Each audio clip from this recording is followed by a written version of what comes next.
Ito siya guys, nagpaplano kung paano i-discarten yung buko. Tignan natin kung talaga siyang isang legendary ka plankton fish. Si Day nga. So IG, ano mo sabi mo sa mga followers, sa mga viewers mo? What's up mga platong? Kung may gusto kong gawin, may pinapangarap, gawin mo. Ba't gumagawa ka niyan? May gulo ko na gusto kong kunin yung buko doon sa taas. Kukuha mo yung buko sa taas. Kaya kahit mahirap, alam ko na magagawa natin yan mga kaplanto. Okay lang yan. Ano ginagawa mo? Bakit mo tinutugtungan yan? Para tumibay, baka marupok. Kailangan marami kang gawin para tumibay ka. Kagaya nito, ang dami kong gagawin, daming rolyo. Ewan ko ba kung bakit ganito.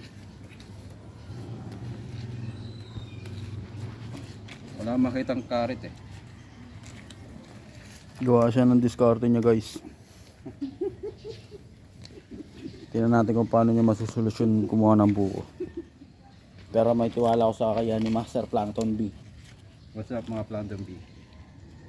Ano man sabi mo sa ano? 500 viewers mo. 500,000. 500,000 yan. Sobra ako nagpapasalamat sa inyo dahil nandiyan kayo para sumaport sa akin. And kung ako'y marami ng views, sumikat, pero hindi ko naman makakalimutan ng mga lahat ng tumulong sa akin. Kaya so proud of the nandiyan ko. Kukunti lang kayo, kaya sobra ako nagpapasalamat. Naiyak siya guys oh. Sobra ako nagpapasalamat. Sa daming tao sa buong mundo.